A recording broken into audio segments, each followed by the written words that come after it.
My Yes. name is Jeff. I'm from the Canadian Association for Equality, and I'll just field a question. Anyone who wants to answer it could Okay. answer.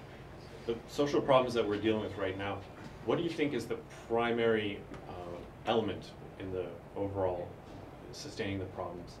Would it be hatred and emotions, or say mechanical policies and institutions, or more on the just misinformation and ideology?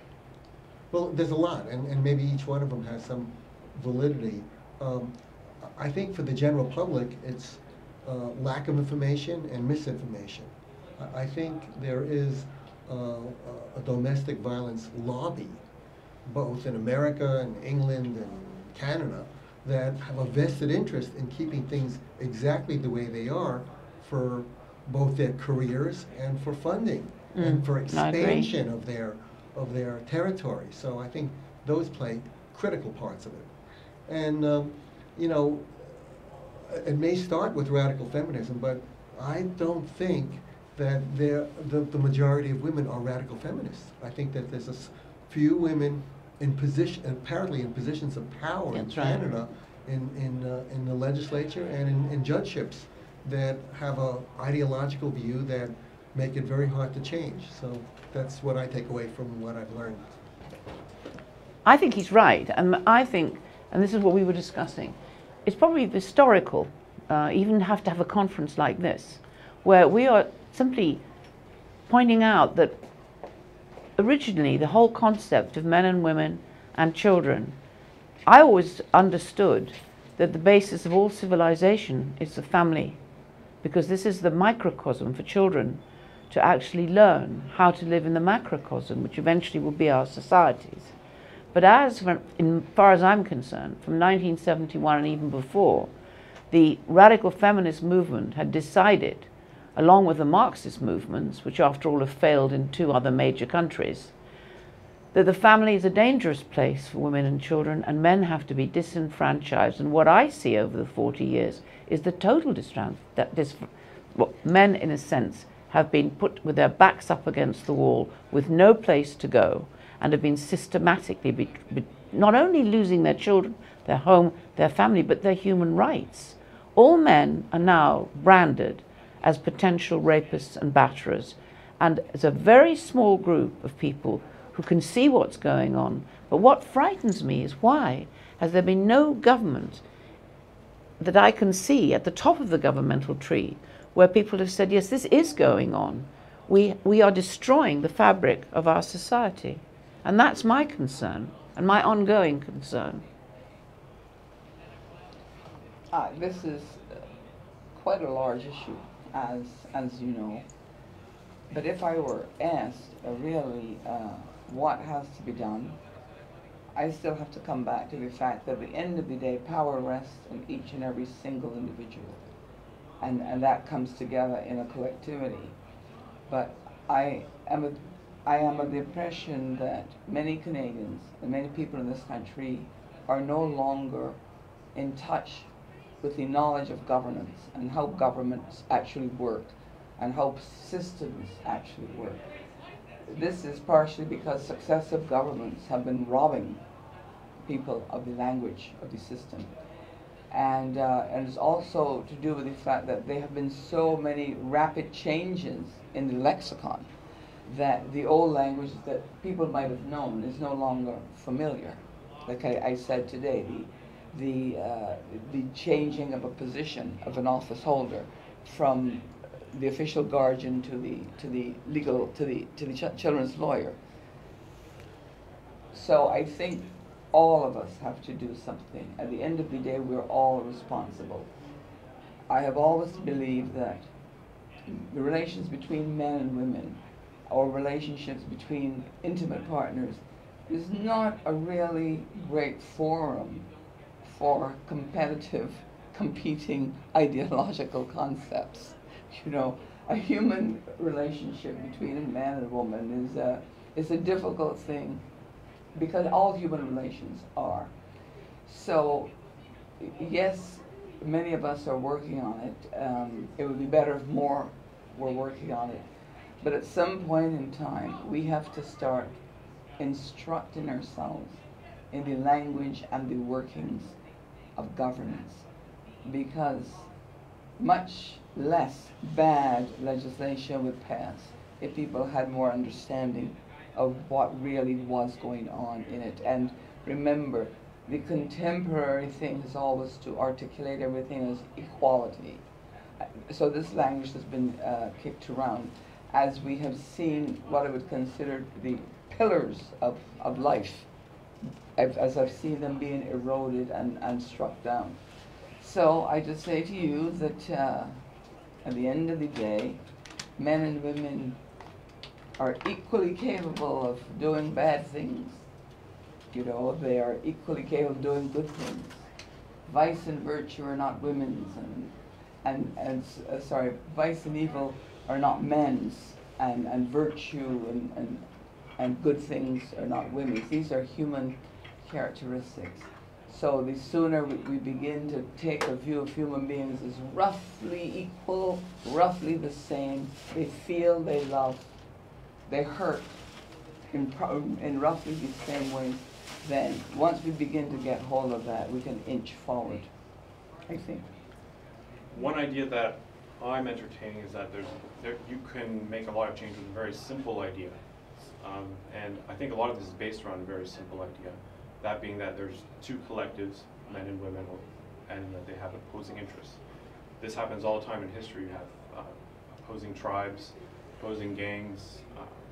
People form collectives where they have a collective interest to their loyalty to their group.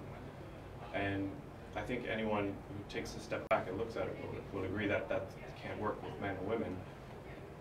But they need to first realize that if they've adopted that idea in the first place, what do you think about just spreading that message or trying to attack the idea directly as a tool for social change?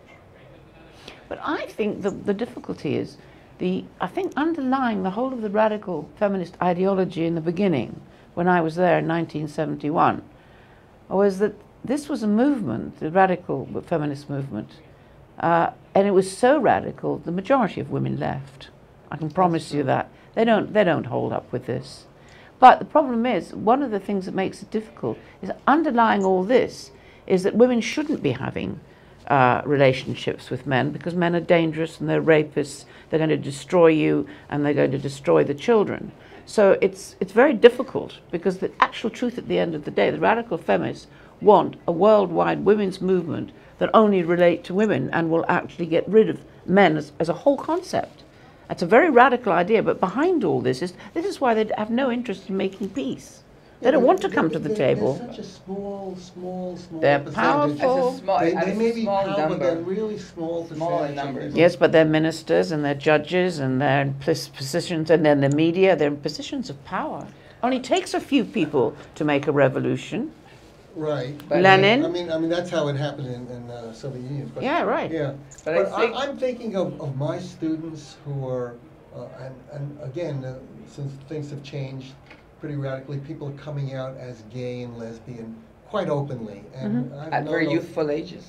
Yes, and I've known a lot of my lesbian students, and they are really sweethearts who are not uncomfortable with the male students and are not uncomfortable with older men or myself. I mean, this whole notion of this craziness about patriarchy is a great idea for the women's studies ideologues, but when it comes down to the actual people who are living their lives, it's not having the effect.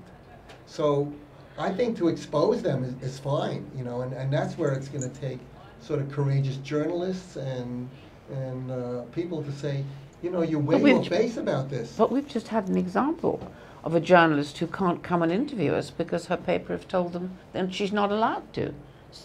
That's true. That's true. Yeah, she wanted to come. Yes. And her publisher, Editor. editor who's a feminist. I don't know, but she's been told. I need to step in and clarify. She actually could not be here under any circumstances. She's on just not able to be. Okay, so it wasn't just So, the idea. but she was going to write about the event, And she was told no. and she was told no. Right.